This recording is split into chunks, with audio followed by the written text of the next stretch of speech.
আসসালামু আলাইকুম ওয়া রাহমাতুল্লাহি ওয়া বারাকাতুহু। আলহামদুলিল্লাহ ওয়াসসালাতু ওয়াসসালামু আলা রাসূলিল্লাহ। আম্মা বা'দ। আউযু বিল্লাহি মিনাশ শাইতানির রাজীম। বিসমিল্লাহির রাহমানির রহিম। ইন্নাদ-দীনা ইনদাল্লাহিল ইসলাম।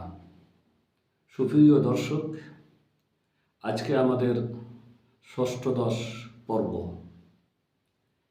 এর পূর্বে আমরা বিভিন্ন অধিকার, বিভিন্ন আদব সম্পর্কে আলোচনা করেছি।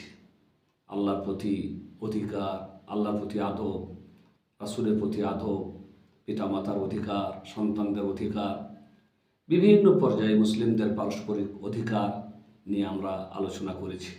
আজকের পর্বে আলোচ্য বিষয় হলো যারা অমুসলিম ভাই, তাদের প্রতি আমাদের আদব কেমন হবে, তাদের প্রতি আমরা কিভাবে সম্মান করব। প্রথমত, একজন মুসলিমকে বিশ্বাস করতে হবে যে অন্যান্য যত ধর্ম আছে সব ধর্ম বাতিল, এবং ওই ধর্মের যারা পূজারী, ওই ধর্মকে যারা অবলম্বন করেছে তারা হচ্ছে অমুসলিম, কাফের। শুধু আল্লাহর কাছে একটাই ধর্ম সত্য ধর্ম, সেটা হচ্ছে ইসলাম ধর্ম। এই ইসলাম ধর্মকে যারা মানে, যারা ইসলাম ধর্মকে অনুসরণ করে, তাদেরকে বলা হয় মুসলিম, মুমিন। আল্লাহ তাআলা কোরআনে বলেছেন, ইন্নাদ-দীনা ইনদাল্লাহিল ইসলাম। আল্লাহর কাছে একমাত্র ধর্ম হচ্ছে ইসলাম। তিনি আল্লাহ তাআলা আরও বলেছেন, ওমাই ইয়াবতাগি গায়রাল ইসলামি দীনা ফালাই ইউকবাল মিনহু ওয়া হুয়া ফিল আখিরাতি মিনাল খাসিরিন। যারা ইসলামকে বাদ দিয়ে অন্য ধর্ম অবলম্বন করে, তাদের কাছ থেকে সে ধর্ম গ্রহণযোগ্য হবে না, তা গ্রহণ করা হবে না, এবং কিয়ামতে তারা ক্ষতিগ্রস্ত হবে। অনুরূপভাবে একজন মুসলিমকে মানতে হবে যে যারা ইসলাম মেনে চলে না তারা হচ্ছে অমুসলিম, কাফের। তবে তারা অমুসলিম, কাফের হলেও তাদের প্রতি আমাদের কর্তব্য আছে, তাদের প্রতি কিছু অধিকার আছে যা আমাদেরকে আদায় করতে হবে। আমাদের অমুসলিম ভাইদের আমাদের ওপরেও কিছু অধিকার আছে যা আমাদেরকে আদায় করতে হবে। সেই অধিকারগুলি পরস্পর আসবে। প্রথমত, এক নম্বরে যেটা আমাদেরকে মানতে হবে সেটা হচ্ছে যে তাদের ধর্মকে আমরা মেনে নিব না, তাদের কুফরিতে আমরা সন্তুষ্ট না, এবং তারা যে ধর্মেরই হোক না কেন সেই ধর্মকে আমরা মানি না, তা আমরা অস্বীকার করি, এবং সেই ধর্মের যে হবে সে হবে কাফের। কারণ কুফরিকে মেনে নেওয়াও কুফরি হয়ে যায়, অতএব আমরা সেটা মানতে পারি না। 2 নম্বরে, তারা যদি বিদ্বেষ পোষণ করে, তাহলে আল্লাহর হস্তে আমরাও তাদের সাথে বিদ্বেষ পোষণ করব। আল্লাহর প্রতি যারা বিদ্বেষ পোষণ করে তাদের প্রতি আমরাও বিদ্বেষ পোষণ করব আল্লাহর হস্তে। আল্লাহর হস্তে তাদেরকে আমরা ভালোবাসবো, তাদের স্বভাব, তাদের চরিত্রের কারণে আল্লাহর হস্তে ভালোবাসবো, আবার আল্লাহর হস্তে আমরা তাদেরকে বিদ্বেষ পোষণ করব। কারণ আল্লাহ রাব্বুল আলামিন কুফরিকে কখনোই পছন্দ করে না। তাই আল্লাহর হস্তে একজন মুসলিম কুফরিকে মেনে নেবে না, এবং কাফেরদের কুফরিকে এবং কাফেরদের ধর্মকে সে মানবে না, এবং সেটাকে সে পছন্দ করতে পারে না। 3 নম্বরে, তার সাথে আমরা আন্তরিক বন্ধুত্ব স্থাপন করতে পারি না, তার সাথে আমরা আন্তরিক বন্ধুত্ব স্থাপন করতে পারি না। তবে তাদেরকে আমরা দুশমন মনে করব না, তাদের সাথে আমাদের কোনো শত্রুতা থাকবে না, কিন্তু আমরা তাদেরকে অন্তরঙ্গ বন্ধু হিসাবে গ্রহণ করতে পারি না।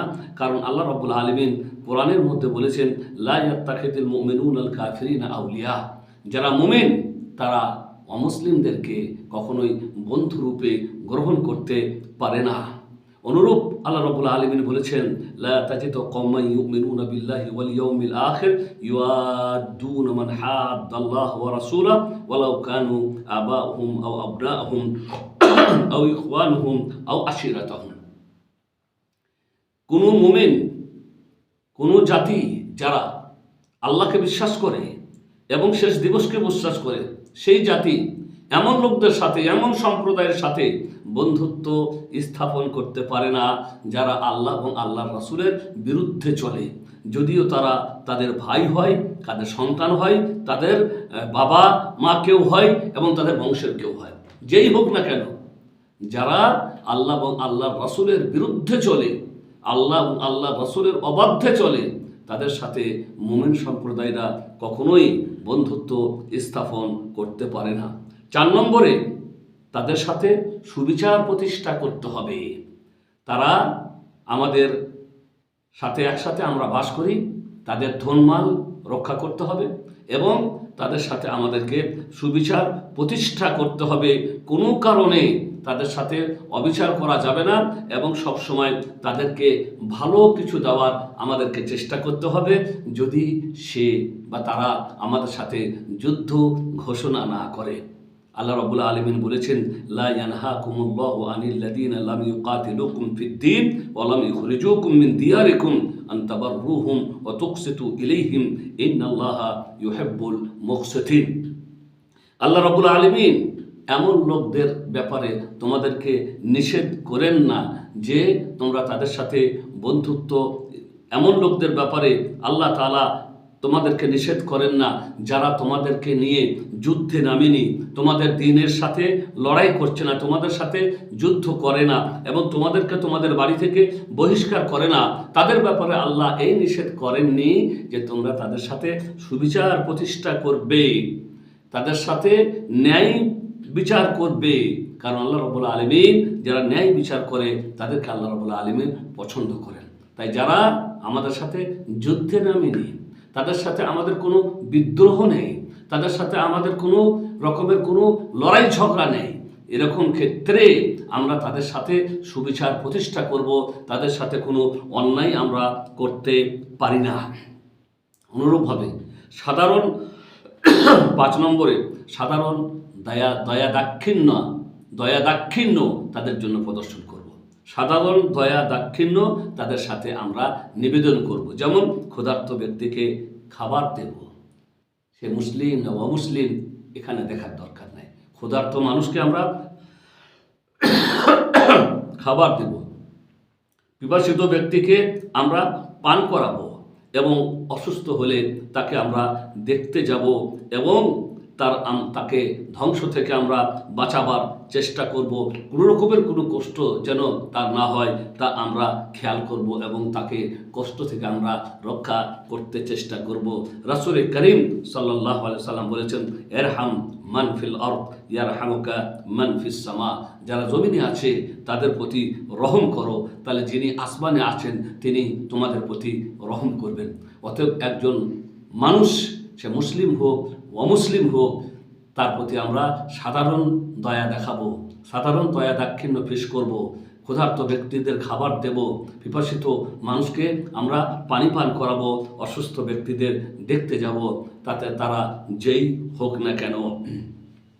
6 নম্বরে, তার মান সম্মান এবং অন্য কোনো কিছু ব্যাপারে আমরা তার সাথে শত্রুতা করব না বা তাকে কষ্ট দেব না। তার মালের ওপর আক্রমণ করে, তার সম্পর্কের ওপরে আক্রমণ করে এবং আরও কোনো কিছুর ওপরে আক্রমণ করে তার ওপরে আমরা কোনো কষ্ট চাপাতে পারি না বা আমরা কোনো কষ্ট দিতে পারি না, যদি সে যোদ্ধা মানে আমাদের বিরুদ্ধে কোনো যুদ্ধকারী না হয়। আল্লাহ রাব্বুল আলামিন বলেছেন, আল্লাহ রাব্বুল আলামিন হাদিসের কুদসির মধ্যে বলেছেন, ইয়াকুলুল্লাহু তাআলা ইয়া ইবাদি ইন্নী হাররামতু যুলমা আলা নাফসি ওয়া জাআলতুহু মুহাররামান ফীমা বাইনাকুম ফালা তাযালামু। মুসলিম শরীফের হাদিস, আল্লাহ রাব্বুল আলামিন বলেন, আমি জুলুম করাকে নিজের উপরে হারাম করে নিয়েছি এবং তোমাদের জন্যও সেটাকে হারাম করেছি, অতএব তোমরা একে অপরের প্রতি জুলুম করবে না। তাই জুলুম মুসলিম অমুসলিম বলে নাই, কারো প্রতি জুলুম করা যাবে না, কারো প্রতি অন্যায় করা যাবে না, সে যেই হোক না কেন। এ নয় যে না ও অমুসলিম বলে ওর প্রতি জুলুম করা আমাদের শরীয়তে জায়েজ আছে, না, শরীয়তে ইসলামে কোনো অমুসলিম ভাইয়ের প্রতিও জুলুম করা জায়েজ নয়। 7 নম্বরে, তাকে হাদিয়া দেওয়া এবং তার হাদিয়া গ্রহণ করা দুটোই জায়েজ। কোনো অমুসলিম ভাইকে হাদিয়া দেওয়া কিংবা তার কাছ থেকে যদি কোনো হাদিয়া দেয় কোনো অমুসলিম ভাই, তার কাছ থেকে হাদিয়া গ্রহণ করা আমাদের জন্য জায়েজ। তাদের রান্না করা খাবার আমাদের জন্য খাওয়া জায়েজ। বিশেষ করে মাংস জাতীয় জিনিস তাদের খাওয়া জায়েজ যদি তারা কিতাবিয়া হয়, মানে যদি ইহুদি এবং খ্রিস্টান হয়।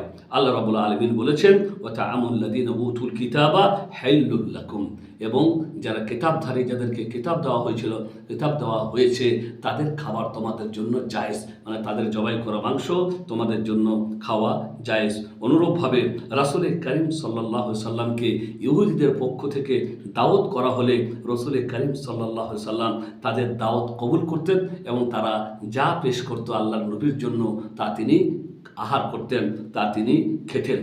8 নম্বরে, কোনো মুমিনাকে মানে মুসলিম কোনো নারীকে তাদের সাথে বিয়ে দেওয়া যাবে না।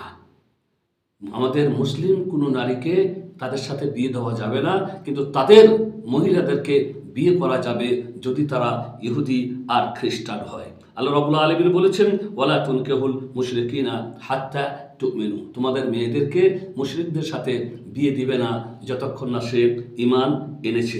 অনুরূপভাবে তাদের মেয়েদেরকে বিয়ে করা যাবে, সে কথা আল্লাহ কোরআনে বলেছেন ওয়াল মুহসানাতু মিনাল্লাযীনা উতুল কিতাব মিন ক্বাবলিকুম ইযা আতাইতুমুহুন্না উজুরাহুন্না মুহসিনিনা গায়রা মুসাফিহিনা ওয়ালা মুত্তাখিদি আখদান, এবং সৎ চরিত্রা যারা মহিলা যাদেরকে কিতাব দেওয়া হয়েছিল, সেই তাদের সৎ চরিত্র সতী মেয়েদেরকে তোমরা বিয়ে করতে পারো যদি তোমরা তাদেরকে সঠিক মোহর প্রদান করে থাকো, তবে প্রকাশ্য ব্যভিচার অথবা উপপত্নী রূপে গ্রহণ করার জন্য নয়। যেমন শরীয়তে বিয়ে করতে হয় সেরকম মোহর দিয়ে তাদেরকে বিয়ে করতে পারো যদি ইহুদি এবং খ্রিস্টান নারী হয়, কিন্তু উপপত্নী বানাবো কিংবা বেশ্যাবৃত্তি প্রকাশ্য কিছু এরকম যেন না হয়। তাহলে তাদের মহিলাদেরকে, যারা আহলে কিতাব, যারা ইহুদি খ্রিস্টান, তাদের মহিলাদেরকে বিয়ে করা আমাদের জন্য জায়েজ। 9 নম্বরে, তাদেরকে আমরা আগে থেকে সালাম করব না। কোনো অমুসলিম ভাইকে আমি কথা বলতে পারি না আসসালামু আলাইকুম, না, তাদেরকে আমরা আগে থেকে সালাম করব না। তারা যদি আমাদেরকে সালাম করে তাহলে শুধু আমরা এতটুকু বলতে পারি ওয়া আলাইকুম। তারা যদি আমাদেরকে সালাম করে তাহলে শুধু এতটুকু বলতে পারি ওয়া আলাইকুম, কারণ রাসূল করিম সাল্লাল্লাহু আলাইহি ওয়াসাল্লাম বলেছেন ইযা সাল্লামা আলাইকুম আহলুল কিতাবে ফাকুলু ওয়া আলাইকুম। বুখারী মুসলিমের হাদিস, যদি আহলে কিতাব ইহুদি আর খ্রিস্টানদের কেউ তোমাদেরকে সালাম করে তাহলে তোমরা শুধু বলবে ওয়া আলাইকুম। 10 নম্বরে, যখন কোনো পথে আমরা যাতায়াত করব, তারাও আছে আমরাও আছি, আমরা রাস্তা ছেড়ে দেব, তাদের জন্য পথ করে দেব, তারা ভালোভাবে যাবে না, বরং আমরা চেষ্টা করব তাদের উপর সংকীর্ণতা সৃষ্টি করতে। তারা যেন আমাদের উপরে চড়ে না বসে, তাদেরকে চড়ে বসার সুযোগ দেওয়া যাবে না। আমরা দুর্বল, আমরা অসহায় বলে তাদের সম্মান করব, স্যার করব না, বরং আমাদেরকে আমাদের মান মর্যাদা বজায় রেখে, কারণ ইসলাম হচ্ছে সর্বশ্রেষ্ঠ ধর্ম আর সব থেকে শ্রেষ্ঠ মানুষ হচ্ছে মুসলিম, তাদেরকে উঁচু করে চলতে হবে। রাসূল করিম সাল্লাল্লাহু আলাইহি সাল্লাম বলেছেন লা তাবদুল ইহুদা ওয়ালা নাসারা বিসসালাম ফাইদা লাকিতুম আহাদাহুম বিত্তরিক ফাতরাহু ইলা আদিহি, তোমরা কোনো ইহুদি এবং খ্রিস্টানকে আগে থেকে সালাম করবে না। কোনো পথে তাদের সাথে যদি তোমাদের সাক্ষাৎ হয় তাহলে তাদেরকে আরও সংকীর্ণ পথে যেতে বাধ্য করবে। বুখারী শরীফের আবু দাউদ শরীফের হাদিস। 11 নম্বরে, তাদের বিরুদ্ধচারণ করতে হবে, মানে তাদের পোশাকে, তাদের খাওয়াতে, ধর্মীয় যে সমস্ত জিনিস তারা পালন করে, তাদের ধর্মীয় বিষয়ে আমরা তাদের অনুসরণ করতে পারি না। ধর্মীয় পোশাক যেটা পরে সেই পোশাক আমরা পরতে পারি না। ধর্ম মনে করে যে খাবারটা তারা খায় পূজার দিনে, সেই খাবারটা আমরা খেতে পারি না। যেটা তারা ধর্ম মনে করে আমাদেরকে সেই কাজে তাদের বিরোধিতা করতে হবে, কারণ মান তাশাব্বাহা বিকওমিন ফাহুয়া মিনহুম। বুখারী মুসলিমের হাদিস। আল্লাহ রাসূল বলেছেন যে কোনো জাতির অনুসরণ করে, যে কোনো জাতির সাদৃশ্য গ্রহণ করে, সে তাদেরই একজন গণ্য হয়। এই হলো কিছু শিক্ষা ইসলামের অমুসলিম ভাইদের ব্যাপারে যা মুসলিমদেরকে পালন করতে হয়, মুসলিমদেরকে মেনে চলতে হয়। আল্লাহ আমাদেরকে তৌফিক দান করুন। ওয়া সাল্লাল্লাহু আলা নবিয়িনা মুহাম্মদ ওয়া আলা আলিহি ওয়া সাহবিহি আজমাইন। আসসালামু আলাইকুম ওয়া রাহমাতুল্লাহি ওয়া বারাকাতুহু।